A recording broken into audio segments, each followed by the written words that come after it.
You are watching Exertas. So you look at AI, obviously, I mean, AI could be used by each one of us in very powerful, creative ways. You could, in many ways, replicate your ideas and instantiate it in a machine, which you could do probably more productive work than ever before. But the issue is, will it be used for that? I doubt it. It's going to be used not to advance 8 billion of us to do the work of, I don't know, 10 trillion of us. Imagine the creativity that could come out. It's going to be used to make sure a few create fucked up technologies for themselves, right? It's going to create a dystopian world the way it's headed, right? It's not. So that's why I'm saying I believe fundamentally at the heart of it, working people actually produce. I believe value does start at the point of production. And Marx was right about this.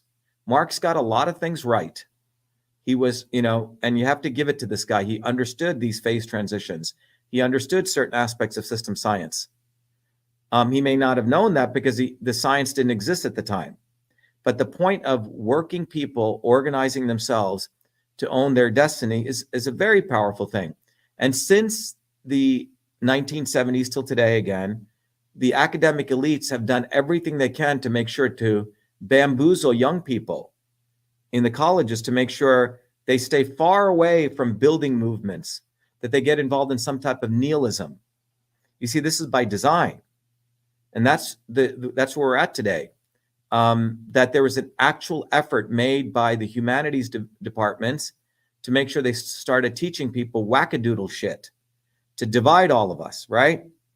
And that's where we're at today, not to have intellects really talking about this issue of how do you build movements. And so I've had to do that.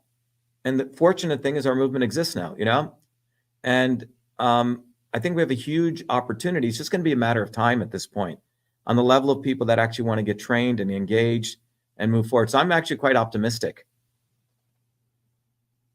It's just interesting thinking about, the unreasonable effectiveness of pure mathematics and natural sciences, and how you're talking about the different, you can see when that became a famous or popular thought in academia, that created this post-truth wackadoodle movement, as you're saying, because it became about mechanistic reality as opposed to emergent truth. Exactly.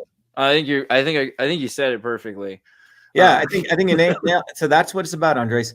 They do not want people to believe that their thoughts, their raising their consciousness can move the world. That's true humanity. When I keep referring to this, when Columbus came to the New World, if you haven't seen his diary, you should go read it. It's up online. And he said, he was given a charter. I forget how many miles of land that he saw that became his, right? It basically had ownership, right?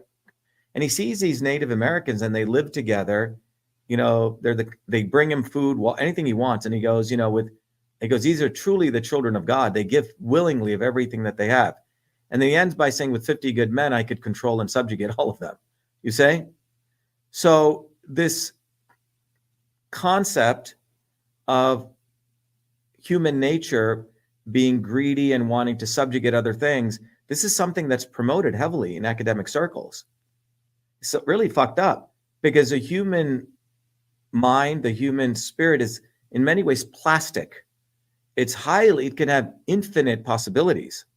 You can become a really devilish human being. You can become absolutely evil, right? Even the Christian tradition, if you look at it, and this is a contradiction a lot of Christians do not know how to discuss. I said, okay, yes, I'm a born again Christian. Great. Okay, wonderful.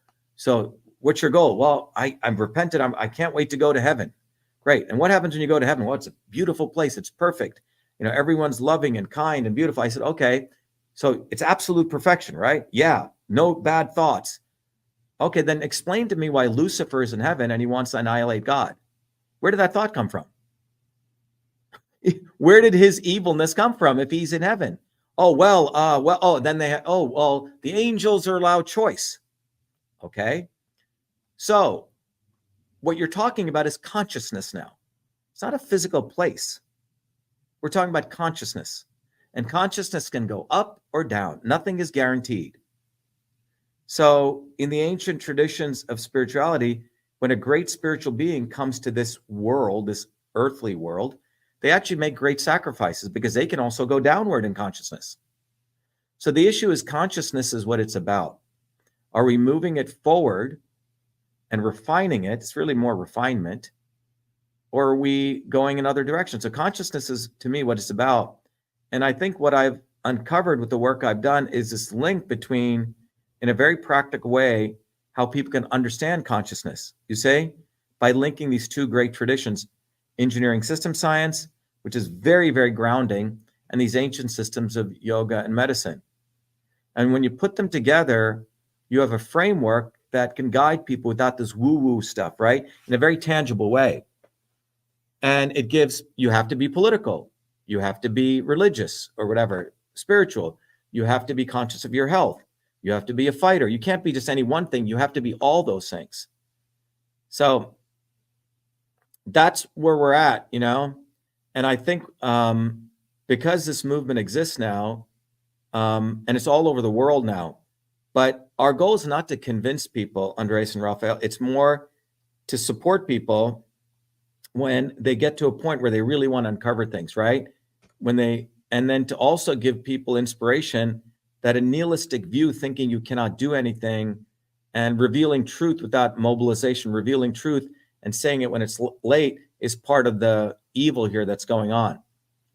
So as you're talking about that movement, maybe you want to share in which places, for example, it exists. And also, since you have properly investigated and understand systems theory, I was always wondering, obviously now, let's just say, in a sense, the brand or movement you're creating, by definition, would already be potentially a single point of failure, let's say. What are the tools or the systems and methods you employ to ensure that basically you can move forward, both with your campaign and with all of these organizations? Because too often, as you know very well, things get infiltrated. I've heard of different, apparently truly independent individuals, someone trying to build something in Canada, for example, which also then got infiltrated when it started to become effective. So I'm curious, do you have any safeguards, or what are your... It's a great question, Raphael. So think about it this way. First of all, none of this stuff just happens, okay? Because you're bringing up a good point. Things don't just happen. You have to build these things. I keep saying the iPhone just didn't happen, right? This book I just didn't write. Oh, I just want to write a book. I'm just going to sit here and smoke weed. My book is going to appear. No, you have to write this thing. You have to put it together. You have to put an outline. I mean, this is negative entropy, okay? It's information, right? This is negative entropy. It's organized energy and matter, right? So we have to recognize that we have to organize these things. And then if you're going to organize stuff, then you have to have organizing principles, which means goes back to what are those scientific principles based on? So our movement is fundamentally based on engineering systems principles, which I can teach to anyone now. If you get System and Revolution, you can just read one chapter, but it took me a long time to write. If you watch that Swarm video, you can learn a lot. So the goal is to produce content and information that people learn and have what's called a dual pedagogy model.